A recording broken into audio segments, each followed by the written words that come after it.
আসসালামু আলাইকুম। আশা করি সবাই ভালো আছেন।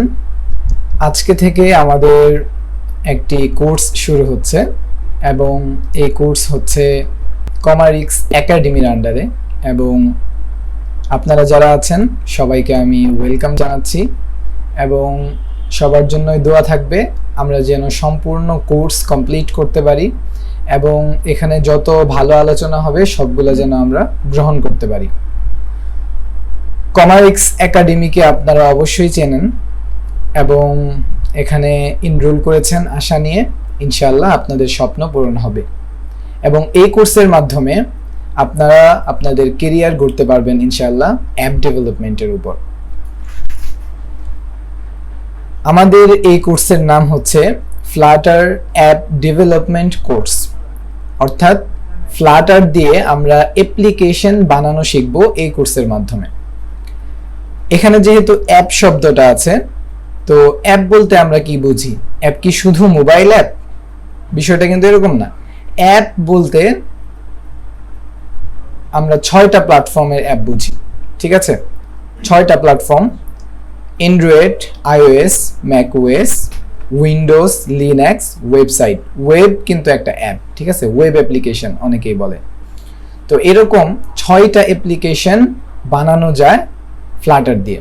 অর্থাৎ ফ্লাটার দিয়ে আপনি যেমন মোবাইল অ্যাপ বানিয়ে প্লে স্টোরে পাবলিশ করতে পারবেন, আবার ফ্লাটার দিয়ে ওয়েবসাইট বানিয়ে সুন্দরভাবে ইউআরএল এর সাথে সেট করতে পারবেন। আপনার ডোমিনে ক্লিক করলে আপনার ওয়েবসাইট আসবে। আবার ফ্লাটার দিয়ে আপনি ডেস্কটপ সফটওয়্যার বানাতে পারবেন, যেটা ডেস্কটপ কম্পিউটারে ব্যবহার করা যাবে। অর্থাৎ ফ্লাটার দিয়ে আপনি মাল্টি প্ল্যাটফর্মের জন্যই অ্যাপ বানাতে পারবেন। আরও বিস্তারিত অনেক আলোচনা হবে সম্পূর্ণ কোর্সে। আমরা আরো অনেক কিছুই জানতে পারবো ইনশাআল্লাহ ফ্লাটার সম্পর্কে। এবার আমরা সংক্ষেপে কিছু টুলের ছবি দেখে নিই। আমরা এই কোর্সের মধ্যে আসলে কি কি শিখব?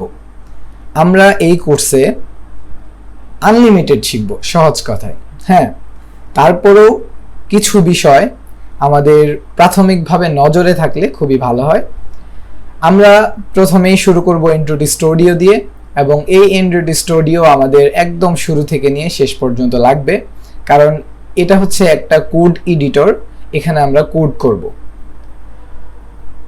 এরপর হচ্ছে এই যে এটা ফ্লাটার। ফ্লাটার হচ্ছে একটা কিট বা একটা টুল বলতে পারেন, এসডিকে। এটার মাধ্যমেই মূলত অ্যাপটা বিল্ড করব আমরা। এন্ড্রয়েড স্টুডিও কিন্তু একটা কোড এডিটর। এটা দিয়ে কিন্তু অনেকে জাভা ব্যবহার করে কোড করে, তারা কিন্তু অ্যান্ড্রয়েড স্টুডিও দিয়েই কোড করে, ঠিক আছে, বা অ্যাপ্লিকেশন বানায়। তো তাদের যে তাদের অ্যাপ্লিকেশনটা কিন্তু শুধুমাত্র অ্যান্ড্রয়েড মোবাইলেই সাপোর্ট করবে।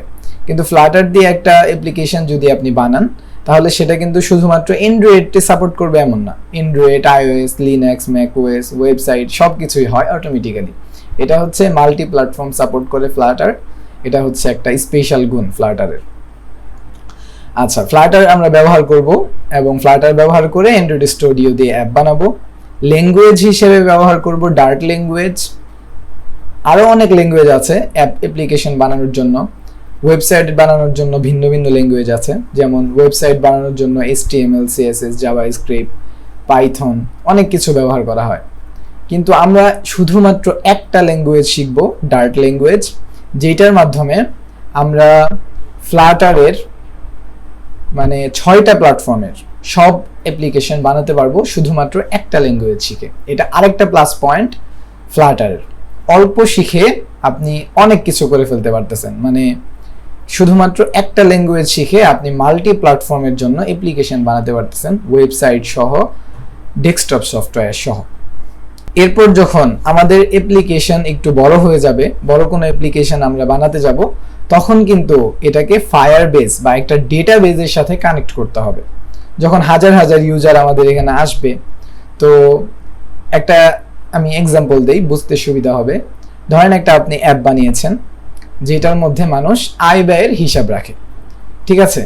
এখন এখানে কিন্তু প্রত্যেকজনের হিসাব আলাদা আলাদা, এবং যখন ইচ্ছা তখন হিসাব রাখতেছে এবং পরবর্তীতে অ্যাপে আসলে যেন হিসাবটা পায়। তো এই যে হিসাবগুলো, এগুলো কোথায় জমা হবে? এগুলো জমা হবে একটা ডেটাবেজে, যেটা আমরা শিখবো ফায়ারবেস দিয়ে, ঠিক আছে? সেখানে আমরা ডেটাগুলো রাখবো আবার এখান থেকে গেট করে এনে অ্যাপে শো করাবো। এইভাবে এটা আরো অনেক বিস্তারিত আলোচনা হবে পুরো কোর্সে। আপাতত হালকা একটা টাচ দিয়ে রাখলাম, এবং এখানে জাস্ট কোনো কিছুই শেখানোর উদ্দেশ্য না, এখানে জাস্ট আইকনগুলো একটু চিনে রাখেন কোনটা কোন কাজে ব্যবহার হয়। এরপর যখন আমাদের একটা অ্যাপ বানানো কমপ্লিট হবে তখন আমাদের একটা প্লে কনসোল ডেভেলপার অ্যাকাউন্ট লাগবে। এই যে প্লে স্টোর আইকনটা দেখছেন, এটা তো আমরা সবাই চিনি। এখানে আমরা গিয়ে বিভিন্ন অ্যাপ ডাউনলোড করি, তাই না? তো এখানে যারা অ্যাপ পাবলিশ করে সেটা আসলে কিন্তু প্লে স্টোরে পাবলিশ করে না, এটা আলাদা একটা ডেভেলপার অ্যাকাউন্ট থাকে যেটা গুগলের কাছ থেকে $25 দিয়ে কিনতে হয়, এবং সেইখানে আপনার অ্যাপগুলো আপনি পাবলিশ করতে পারবেন। কিভাবে পাবলিশ করতে হয়, কোন কোন জায়গায় গিয়ে আপনি আটকাতে পারেন, সবগুলো বিষয় আমরা এই কোর্সে আলোচনা করব। এবং আমাদের পুরো জার্নিতে একদম অ্যান্ড্রয়েড স্টুডিও সেট আপ করা থেকে শুরু করে একটা অ্যাপ কমপ্লিট করে গুগল প্লে স্টোরে পাবলিশ করার মধ্যে আরও যদি নতুন কোনো কিছু আমাদের শেখার প্রয়োজন হয় এগুলো ছাড়া, সেগুলো আমরা শিখবো। এই কারণে এখানে আরেকটা অপশন রাখা হয়েছে আদার। এই আদারের মধ্যে সবকিছুই আসতে পারে, এবং আমাদের এই কোর্স সবসময় আপডেটেড এবং সবসময় আপডেট ভিডিওগুলো আসবে ইনশাআল্লাহ। সাথে এআই সহ থাকবে ইনশাআল্লাহ, তাতেও কোনো সমস্যা নেই। এআই দিয়েও আমরা অ্যাপ বানানো শিখব। আর যারা আসলে ডেভেলপার হয়ে যায় তারাই এআই ব্যবহার করে ফায়দা নিতে পারবে। যারা শুরু থেকে শেখেনি, তারা কিছুই আইডিয়া নেই এমন মানুষের এআই দিয়ে অ্যাপ বানানো খুবই কষ্টসাধ্য, এবং সে যদি অ্যাপ বানায়ও সেটা মানে পরবর্তীতে অনেক দূর পর্যন্ত এগিয়ে নিয়ে যেতে পারবে না। ঠিক আছে, আজকে এ পর্যন্তই, আবার দেখা হবে নতুন ক্লাসে। আসসালামু আলাইকুম।